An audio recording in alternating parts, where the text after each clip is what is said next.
प्यारे दोस्तों, मैं आज आपके साथ शहीद मदन लाल ढींगरा, जिन्होंने कर्जन वायली का 1 जुलाई 1909 में इंग्लैंड में कत्ल कर दिया और उसके बाद उनके साथ उसकी फैमिली ने किस प्रकार का बर्ताव किया, इसके बारे में बात करने जा रहा हूं। 1 जुलाई को 4 जुलाई तक ये खबर प्रिंट मीडिया में इंडिया में छप जाती है और एकदम ये न्यूज़ वायरल हो जाती है।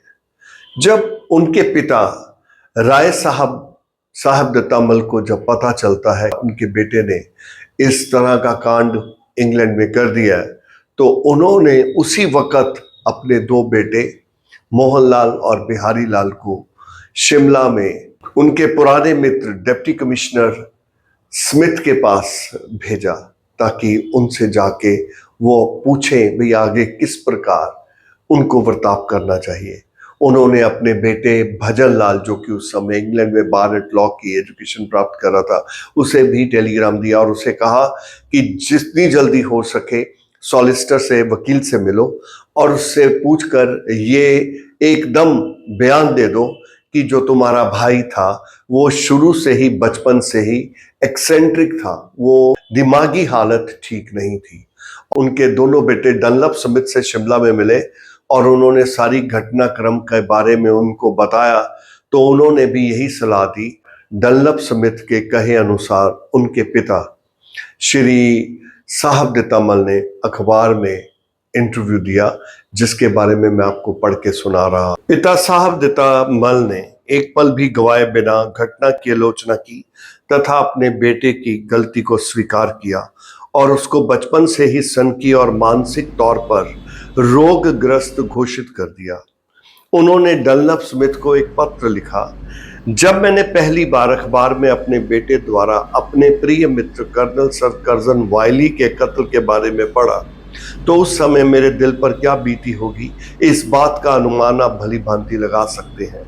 मेरा समस्त परिवार इस जघन्य अपराध की, जिसे मेरे पागल बेटे ने अंजाम दिया, कड़े शब्दों में निंदा करता है। वो पिछले 10 वर्षों से ही पागलों जैसी हरकतें किया करता था, लेकिन मैंने कभी सोचा भी ना था कि इंडिया हाउस उस पर कुछ ऐसा जादू कर देगा कि वो अपने ही शुभ चिंतक को मार डालेगा। मुझे जब उसकी ऐसी हरकतों के बारे में जानकारी मिली, तो मैंने तुरंत उसे इंडिया हाउस और कृष्ण वर्मा जैसे लोगों से किसी प्रकार का संबंध रखने से मना किया और साथ ही सर वायली को अपना प्रभाव इस्तेमाल करते हुए उसको ऐसी कुसंगति से दूर रखने का आग्रह किया था। मैं आपको विश्वास दिलाना चाहता हूं कि मुझे अपने बेटे को खो जाने का इतना गम नहीं है जितना मुझे उन 2 बेगुनाहों के मारे जाने और अपने परिवार की बदनामी का है। मेरा परिवार सदा आपकी बेपनाह नेमतों का आभारी और अंग्रेजी सरकार का वफादार रहा है। डॉक्टर साहब दत्तामल ने अपने इस बेटे के हर प्रकार का संबंध विच्छेद कर लिया और उसके लिए जरा सी भी सहानुभूति नहीं दिखाई। ये एक हैरानी की बात है। हम भली प्रकार से जानते हैं और स्वीकार करते हैं कि उसको अक्सर पागलपन के दौरे पड़ा करते थे, वो गुस्से में आ जाया करता था। ऐसे में वो कृष्ण वर्मा और उनके सहयोगियों के हत्थे चढ़ गया, जिन्होंने उसकी इस कमजोरी का फायदा उठाया और उसे हथियार के तौर पर अपने बुरे इरादों को पूरा करने के लिए इस्तेमाल किया। हमारा भाई लंदन पहुंचने के कुछ समय बाद इंडिया हाउस पहुंच गया था।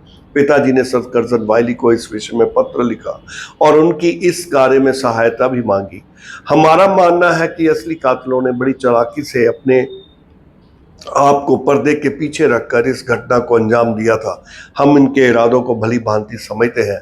उग्रवादी चाहते हैं कि हम मदन लाल को शहीद स्वीकार करें, लेकिन हम उसे शहीद नहीं मानते, बल्कि हम उसे एक पागल समझते हैं जो अपनी प्रतिष्ठित परिवार और उनके स्थापित आदर्शों को छोड़ किसी दूसरे के बहकावे में आकर एक ऐसी घिनौनी घटना को अंजाम दे बैठा जिसको परिवार उचित नहीं समझता और उसकी कड़ी निंदा करता है।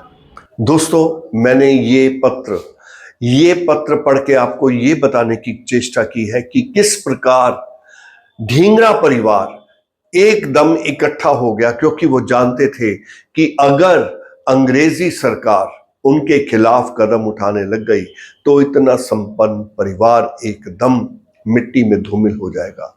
अपनी साख को बचाने के लिए उन्होंने मदन लाल को एक मानसिक तौर पर रोगी ग्रस्त घोषित कर दिया और उसकी बचपन की एग्जाम्पल्स देनी शुरू कर दी कि उसने बचपन में कभी बिल्ली के पांव को कभी कभी ये कर दिया, कभी वो कर दिया।